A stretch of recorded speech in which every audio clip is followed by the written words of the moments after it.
चलिए, सोमवार की सुबह नया हफ्ता सामने। और भाई साहब, वो अप्रैल के शुरुआती बहुत बढ़िया मूव्स के बाद लगातार भारतीय बाजारों में एक कंसोलिडेशन, बुल्स और बियर्स के बीच में एक टसल से जूझते हुए हमारे मार्केट्स, हाँ, डटे खड़े हुए हैं। ये भी ऐसे भी रीड करिए, पिछले कुछ हफ्तों का निफ्टी का परफॉर्मेंस वीक ऑन वीक आपकी स्क्रीन पे रख दिया है।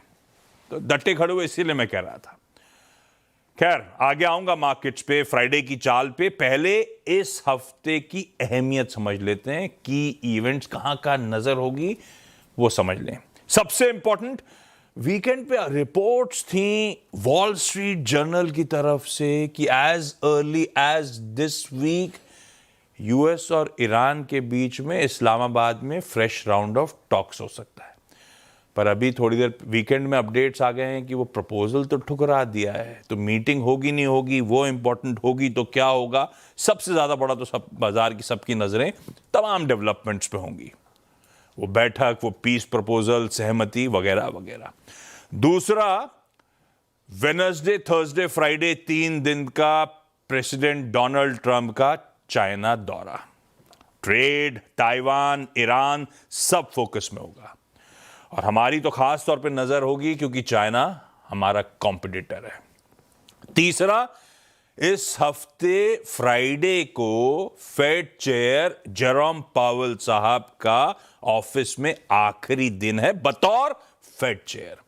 तो पावेल एरा खत्म होने आ रही है। बाजार को उनके सक्सेसर की तैयारी करनी है। इजी मनी या अनसर्टेन पॉलिसी बड़ा इंपॉर्टेंट होने वाला है नए फेड चेयर का कार्यकाल और उनका अप्रोच। चौथा, कल मंगलवार को हमारे और हमारे साथ साथ यूएस दोनों के इन्फ्लेशन का प्रिंट आ रहा होगा। मंथली इन्फ्लेशन नंबर्स रिलीज हो रहे होंगे। पांचवा, हम आज खुलते ही निफ्टी का एक नंबर, निफ्टी के 3 रिजल्ट्स आने थे फ्राइडे को। एक बाजार बंद होने के बाद आया टाटा कंज्यूमर का। उसके अलावा निफ्टी की 7 और कंपनीज जिनके तिमाही रिजल्ट्स इस हफ्ते अवेटेड, वो लिस्ट आपकी स्क्रीन पे रख दी। अच्छा, मेरे कहते हैं रुको जरा, अभी सब खत्म नहीं हुआ है। 2 डेवलपमेंट्स और हैं जिस पे मैं नजर रखूंगा या हमें नजर रखनी चाहिए। एक तो ग्लोबली हेडलाइंस इस पूरे वीकेंड डोमिनेट हो रही थी वो हैंटा वायरस की। हालांकि उससे रिलेटेड डेवलपमेंट से नजर रखिएगा, कोई ज्यादा घबराने की जरूरत है नहीं, लेकिन हेडलाइंस बहुत डोमिनेट करी है इसने। और दूसरा, स्टेट असेंबली इलेक्शंस का ड्रामा अभी खत्म नहीं हुआ है। तमिलनाडु में विजय जी को मेजॉरिटी कल तक प्रूव करनी है। केरला तो अपना सीएम ही नहीं ढूंढ पा रहा है।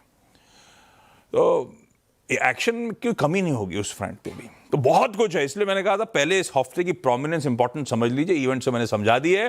अब आइए गिफ्ट निफ्टी के क्यूज। दबाव के साथ, अच्छे खासे दबाव के साथ 2.5% से ज्यादा कमजोरी, 165 अंक कमजोरी के साथ इस नए हफ्ते की हम शुरुआत करने जा रहे हैं। हमारे एशियन पीयर्स आपकी स्क्रीन पर आएंगे।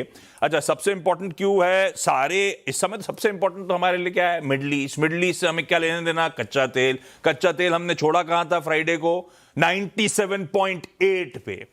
आज सुबह ब्रेंट के भाव 105 के करीब खड़े हुए हैं।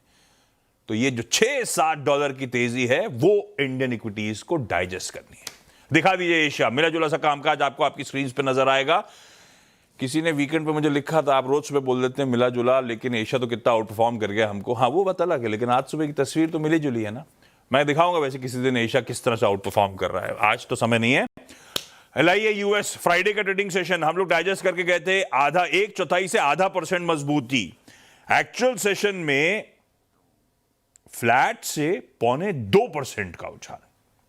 और आज सुबह के फ्यूचर्स बिल्कुल मिले जुले से मेरा मतलब होता है लाल और हरे दोनों के बीच में झूलते हुए आपको यूएस फ्यूचर्स नजर आएंगे। फ्लैट नोट पे इस समय कामकाज होता हो। तो तब अब की पहली प्लेट दिखा देगी हमें क्या डाइजेस्ट करना है और खबरें कैसी हैं सारे की सारी समझ लेते हैं। ओवर द वीकेंड डेवलपमेंट जो हमारे लिए इंपॉर्टेंट। और माज भाई